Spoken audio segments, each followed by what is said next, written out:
Are you on a GLP-1 journey or thinking about beginning a GLP-1 journey and are just inundated with questions and things in your head? I know that's exactly how I felt when I first began my journey, and I am here to help you. And I am going to give you 8 things that I wish I knew before I began my Zepbound journey, February of 2024. Hello, my friends. I am Cheryl. Welcome back to my channel. I am so thrilled to have you here with me today. In case you are new, I have been on Zepbound, a GLP-1 medication, for 13 months now. I began in February 2024, and I have lost just about 65 pounds to date. And let me tell you, it has been quite a ride. So I am going to share with you my top 8 things that I kind of wish I knew before starting, but I'm going to let you in on those secrets right now. So number 1, and I have my notes over here, so forgive me. Number 1 is no week will be the same. It will be, when I tell you this roller coaster, when you come out of the gate, you get back on the ride, it's not going to be the same ride. It is it's almost different from day to day. There is no rhyme or reason to it. You never know what you're going to get with this medication. It's just a little unpredictable. Today, I could have terrible side effects, and then I might not have any side effects for weeks on end. And then I could wake up one day and have explosive diarrhea. You just never know. I went quite a long time. I want to say 9 months or so, and my stomach was pretty okay. I really didn't have any major issues. And then all of a sudden the constipation started, and it has been kind of a struggle ever since. I now take Miralax every single day. So I give myself a break on the weekends, and I'm trying still to figure out the perfect dosing to keep things regular, I guess. And the same thing goes for weight. You can lose 4 pounds in a week and then not lose anything for 4 weeks. So literally when I say every week is different, it's literally, you just never know what you're gonna get. And sometimes you get what you get and you don't get upset, right? It just, you have to kind of go with it. And it will all even itself out, I promise. But just know that just because you didn't have nausea this week doesn't mean you won't have nausea next week. Even if you're on the same dose. Just because you change doses doesn't mean anything, really. I have had doses where I've had side effects and up the dose. I was 7.5 nauseous. I went to 10, no nausea, the constipation started. So, and then I went back down after that. And when I did 7.5, which I'm on right now, I don't have the nausea anymore. So there's literally no rhyme or reason to this medication, to the side effects. Every day is just an adventure, guys. Which brings me into number 2. I wish I knew that the side effects could change at any given moment. I thought like I was go back and look at my old videos. The beginning, I was like, I have no side effects. I feel so lucky. I'm so sorry if you have them. Months I preached this, months. And then boom, 7.5. And it was like, whoa. I was nauseous 2 or 3 days a week, like debilitatingly nauseous. So much so that my doctor upped my dosage. And I know some people might say, what? Why would you do that? Because it was an insurance situation, blah, blah, blah. We went to 10 milligrams. Nausea stopped, but constipation kicked in. And then I ended up backtracking, going back down and starting back at 5. And that gave my body a bit of a reset. As far as the nausea, I haven't had the nausea. But yeah, they change like the wind. In the very beginning, I would hit that first day or 2 and the exhaustion was intense. I would come home from work, sit down, and I would fall asleep on the couch. I learned that I couldn't sit down after work. I have to come home, make dinner, and then 6 o'clock, I was still falling asleep on the couch. That is much better. Just thinking about it is making me tired. The exhaustion is 100% better. Like, I have so much more energy and all of that kind of stuff. But there are still times where, if I sit down for too long, I could fall asleep. But that could also be 52 and menopause. So, who knows? But just know that those side effects really and truly can just change on a dime. It's kind of crazy how wild they are. Number 3, I wish somebody had told me, don't go buy all the things. Because if you go back to my first video, I think I'm wearing a pink hoodie and I'm taking you guys along for the ride for my very first weekend. I started my journey on a Tuesday, and that weekend I took you guys shopping with me and I bought all the things. Don't do it. I bought protein bars, protein shakes, protein chips. I bought raisins. I bought pretzels. I bought nuts. And 4 months later, I was throwing it away. Because in the very beginning, first and foremost, and again, everybody's different, but for most people, when you first start, the hunger suppression really kicks in the very beginning. And a lot of people struggle to eat in the beginning. And I definitely did. I was eating very little and I wasn't getting in as many calories or protein as I should. But the first few weeks for sure were a struggle. So a lot of food got thrown away. So maybe dip your toes in really easy. Get a couple of bottles of protein shakes. Don't buy a case, or, get a couple of bars, or get some extra fruit, but don't go buy, this is what I'm going to eat all week, because it's probably not. I bought the tape measure, hate the tape measure. I bought the scale, love the scale. But I bought the tape measure that everybody was talking about. Yep, it's right here. It's in my drawer. Hate this thing. I bought the tape measure, hate the tape measure. I use my tape measure, this doesn't even work. I use my tape measure from my sewing kit, and that's what I use. Which actually, that'll be my bonus. Here's a bonus, what I wish I knew. Start taking your measurements from the beginning.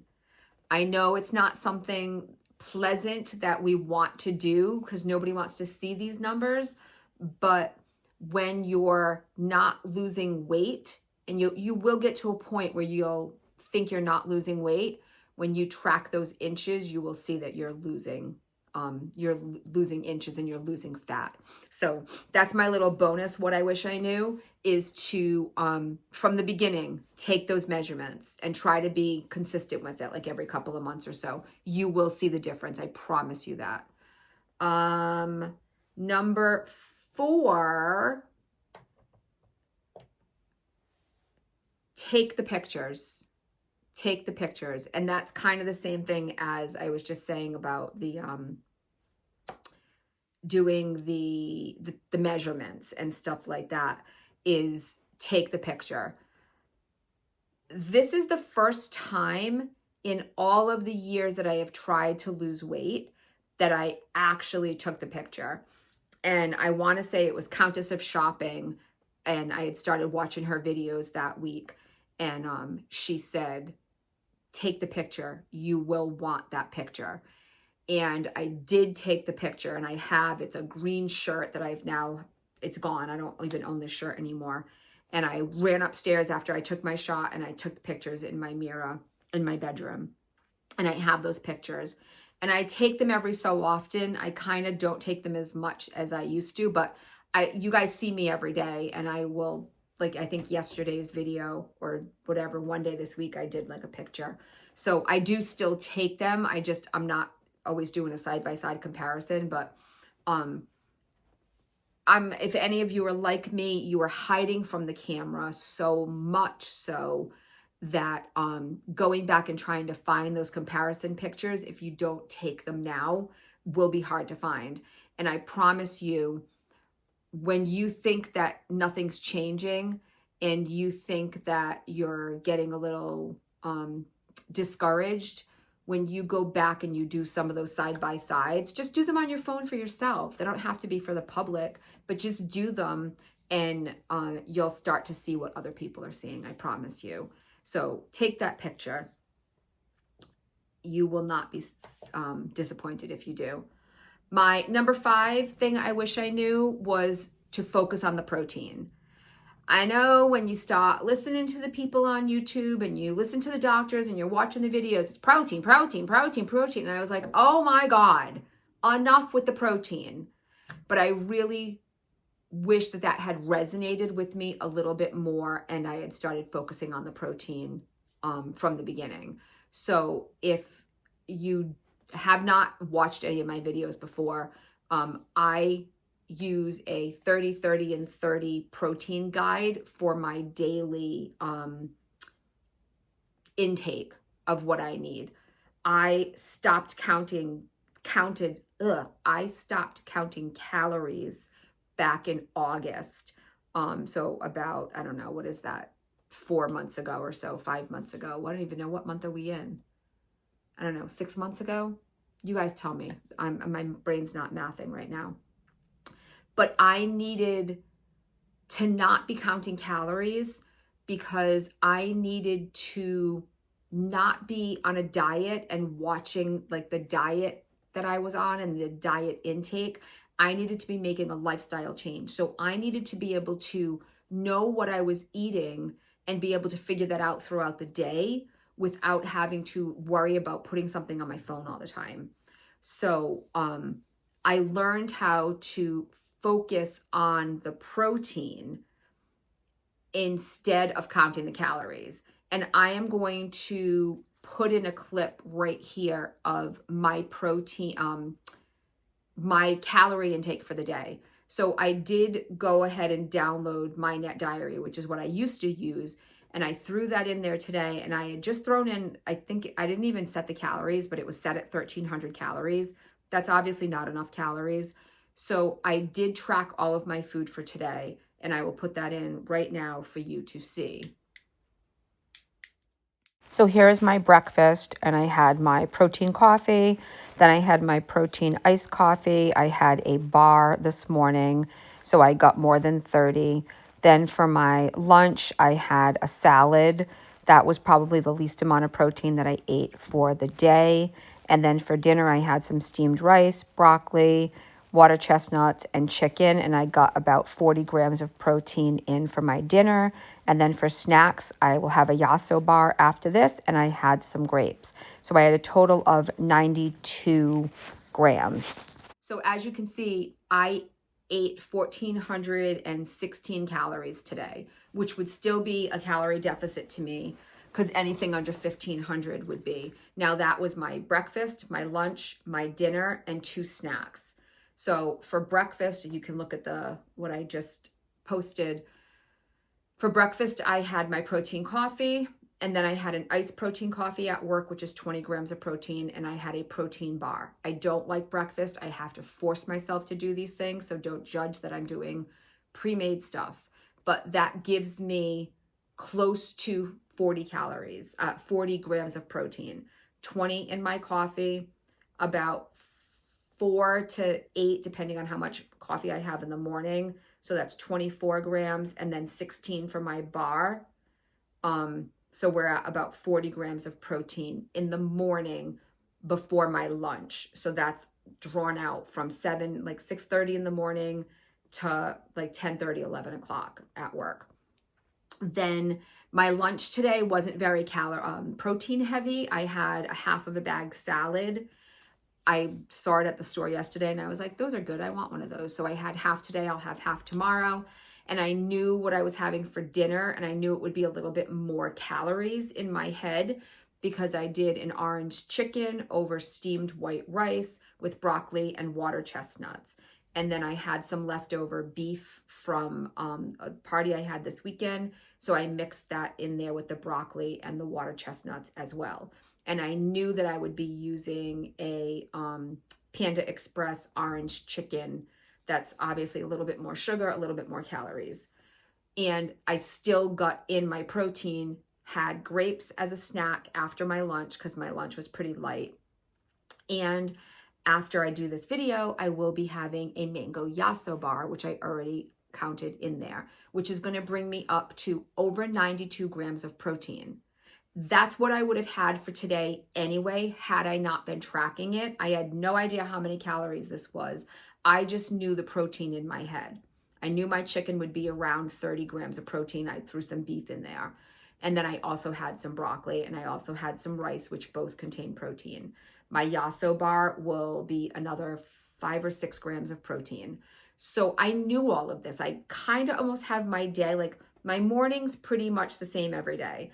My lunch changes from day to day. And when I get up in the morning, I'm planning dinner because I have to cook it for the family. So I know about how much, and I'm making sure I'm getting that 20 to 30 grams of protein in at dinner if I didn't get 30 grams of protein at lunch. So today I knew I wasn't quite at 30. I was going to have more for my dinner. And these are the things that it's just a lifestyle change that I needed to figure out how to do. The calorie wasn't as big of a deal. But when you look at what I ate for protein, you see that I had about 1,400 calories, which is a calorie deficit. So you can figure these things out. Once I learned how to do that and put my focus on the protein, it really, really made a difference, which leads me right into number 6, which is I stopped counting calories. And I wish I had done that sooner. But it also helped me, like I said, learn how to kind of know what my protein was. I didn't know how much protein was in anything before I started counting the calories. So, it definitely was beneficial to me to help learn those things by using the calorie tracker. But once I figured out that protein was my main focus, it kind of like let this stress go away. And it really helped me to embrace more in the lifestyle change that I was making. Because when I was counting the calories, I was just focused on the numbers and the calories and the diet, the calories. Once I let that go, I realized that this was a lifestyle change that I was making. And now everything that I'm doing during the course of the day is how much protein is in that. And I don't even really have to look at the labels so much. I just kind of know at this point. And sometimes it's not an exact science and I might be a little bit under. Some days I might be way over. And the calories sometimes might be the same. Some days, like today, if I didn't force myself to have that extra protein for dinner and I had just had that salad, I forced myself to have what I had for dinner because I knew I had the salad. I wasn't super hungry, but I knew that I needed that protein. If it had been another given day and I was really tired or I just wasn't feeling it, my calorie intake would have been really, really low for the day. But tomorrow, my calorie intake could have been a little bit higher, and it all just kind of balances itself out. So number 6, I wish I had stopped counting calories sooner. But it was also, definitely great to help me learn, along the way. Number 7, and probably one of the most important things, is don't listen to everyone else. Guys, don't listen to me. I'm just some girl on your YouTube. Like, you need to do you. And I cannot stress this enough. This is your journey. This is your life. I'm thrilled that you are all here. And if anything I say resonates, then that's amazing. But don't listen to people on social media. Don't listen to your neighbors, friends, girlfriends, brothers, ex-wife, sister. Don't listen to your dog walker. Don't listen to people. Listen to you and listen to your body. That's what really is the most important, because everybody's journey is different. Everybody's body is different.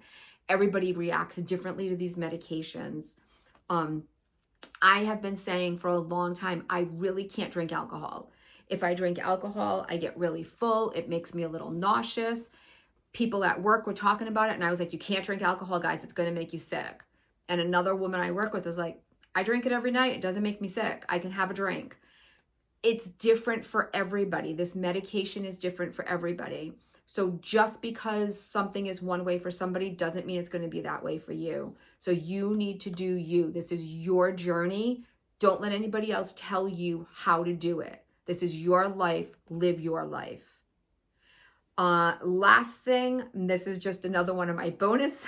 Number 8, just be prepared. I wish I knew how many people, random or otherwise, were going to ask me how much weight I have lost.